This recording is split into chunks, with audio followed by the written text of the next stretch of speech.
నాడు 2014లో నేను కొట్లాడి తెచ్చిన మక్తల్ నారాయణపేట కొడంగల్ ప్రాజెక్టు ఒకనాడు ఉమ్మడి రాష్ట్రంలో రాజశేఖర రెడ్డి గారు ముఖ్యమంత్రి ఉన్నప్పుడు దివంగత నాయకుడు చిట్టెం నర్సిరెడ్డి గారు మొట్టమొదట ప్రస్తావించండు మక్తల్ నారాయణపేట కొడంగల్ ప్రాజెక్టు గురించి. ఆ తర్వాత వారు చనిపోయినాక దాని గురించి మాట్లాడిన వాళ్ళే లేరు.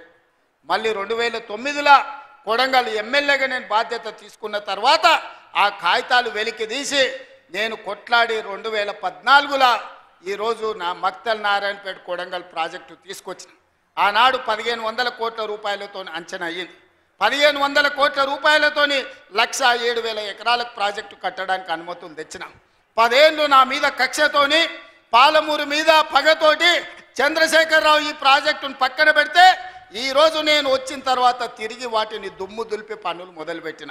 ఇవాళ 4,500 కోట్ల రూపాయలతోటి మక్తల్ నారాయణపేట కొడంగల్ ప్రాజెక్టును పూర్తి చేయాలి 2 ఏళ్ళలో అని ఈరోజు టెండర్లు పిలిచి పనులు ప్రారంభిస్తే ఇవాళ పగబట్టి ఆయన టీవీలలో పేపర్లలో అడ్డుకుంటున్నారని అంటున్నాడు. నేను అడుగుతున్న చంద్రశేఖరరావు, నువ్వు 70 ఏళ్ళు మాకు అన్యాయం జరిగింది. మా ప్రాంతంలో నీళ్లు పోయినా మా ప్రాంతం నుంచి తరలిపోతున్న కృష్ణానది జలాలు మాకు తాగడానికి మా సాగునీరుకు అందరూ రాకపోయినా ఈ దేశంలో ఎక్కడ ప్రాజెక్టులు కట్టినా బాక్రానంగల్ కావచ్చు, శ్రీశైలం కావచ్చు, నాగార్జున సాగర్ కావచ్చు, ఎస్ఆర్ఎస్పి కావచ్చు, ఈ దేశంలో ఎక్కడ ప్రాజెక్టులు కట్టినా తట్ట పని, పార పని, మట్టి పని, చెమట తీసే ప్రతి పని మా పాలమూరు బిడ్డలు చేసి దేశానికి ప్రాజెక్టులను అందించారు. ఇవాళ ఈ దేశంలో పంట పండుతుందంటే మా పాలమూరు బిడ్డల స్వేదం ఉంది, మా రక్తం ఉంది, మా కష్టం ఉంది. అట్లాంటి మా జిల్లా ఎడారిగా మారి వేలాది మంది వలసలు పోతుంటే తమ పసిపిల్లల్ని తల్లిదండ్రుల దగ్గర, ముసలోళ్ళ దగ్గర, గుడిసెల దగ్గర వదిలి జంటలుగా మేస్త్రీల ఎంబడి వలస పోతుంటే వలసలు ఆపాలని ఇవాళ మా ప్రాజెక్టులు పూర్తి చేయాలని ప్రయత్నం చేస్తుంటే మా మీద పగబట్టినవు ఎందుకు చంద్రశేఖరరావు అని నేను అడుగుతున్నా. ఏం అన్యాయం చేసినాం నీకు చంద్రశేఖరరావు? మేము నిన్ను మా పార్లమెంట్ సభ్యుడిగా ఎన్నుకోవడం మేము చేసిన అన్యాయమా? నీ పార్టీకి పోయినసారి 13 సీట్లు ఇవ్వడం మేము చేసిన అన్యాయమా?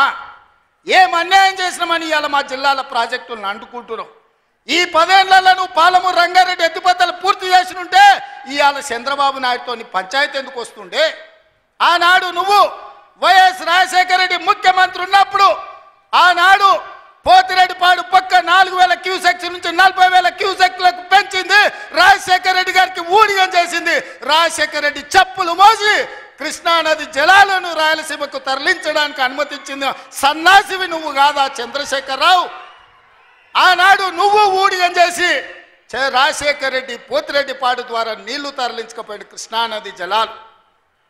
మళ్ళీ ఆయన కొడుకు జగన్మోహన్ రెడ్డి ముఖ్యమంత్రి అయిన తర్వాత ఇదే ప్రగతి భవన్, ప్రజల స్వేదంతో నిర్మించిన ప్రగతి భవన్ అధికారిక కార్యాలయానికి వైఎస్ కొడుకు జగన్మోహన్ రెడ్డిని పిలిపించి పంచపక్ష ప్రమాణాలు పెట్టి 6 గంటలు చర్చించి రాయలసీమ ఎత్తిపోతల పథకం రచించింది నువ్వు కాదా?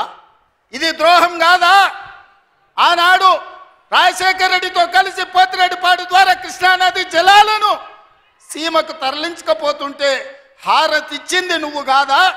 ఆనాడు మంత్రివర్గంలో నీ మంత్రులు లేరా? హరీష్ రావు గారు ఆ మంత్రివర్గంలో మంత్రి కాదా అని నేను ఇవాళ అడుగుతున్నా. అదే కాదు, జగన్మోహన్ రెడ్డి గారు ముఖ్యమంత్రి ఉన్నప్పుడు ఏ నీళ్ల కోసం తెలంగాణ రాష్ట్రం తెచ్చుకున్నామో, ఏ నీళ్ల కోసం శ్రీకాంతాచారి లాంటి యువకులు, నూనూగు మిసాల యువకులు ఆత్మ బలిదానాలు చేసుకున్నారు. ఆ బలిదానాలతో సాధించుకున్న తెలంగాణలో కృష్ణానది జలాలు రంగారెడ్డి, మహబూబ్ నగర్, అదేవిధంగా నల్గొండ, ఖమ్మం జిల్లాలకు ప్రాజెక్టులకు, భూములకు పారాల్సిన నీళ్లు రాయలసీమ జిల్లాలకు తరలించకపోతుంటే రాయలసీమ లిఫ్ట్ ఇరిగేషను, అదేవిధంగా ముచ్చుమర్రి లిఫ్ట్ ఇరిగేషన్ నిర్మించుకుంటుంటే ఒక్క రోజైనా నువ్వు అడ్డుకున్నావా? వీరతిలకం దిద్ది జగన్మోహన్ రెడ్డికి పంచపక్ష ప్రమాణాలు పెట్టింది నువ్వు కాదా? ఇవాళ నువ్వు చేసిన పాపం ఇవాళకు మాకు శాపమైంది, ఇవాళ మాకు ఉరైంది. ఇవాళ తొందరలోనే రాయలసీమ లిఫ్ట్ ఇరిగేషన్ పూర్తి అయితే రోజుకు 10 టీఎంసీలు అంటే ఒక్క నెల రోజులు మన కళ్ళు మూసుకుంటే 300 టీఎంసీలు శ్రీశైలం మొత్తం తరలించకపోవడానికి, మలుపుకపోవడానికి ఇవాళ పునాదులు వేస్తే ఆంధ్రప్రదేశ్ ప్రభుత్వం వీర తిలకం దిద్ది కాంట్రాక్టర్ దగ్గర కమిషన్ల కోసం కక్కుర్తిపడ్డది నువ్వు కాదా చంద్రశేఖరరావు? ఆనాడు సాగునీటి పారుదల శాఖ మంత్రి హరీష్ రావు కాదా అని నేను అడుగుతాను.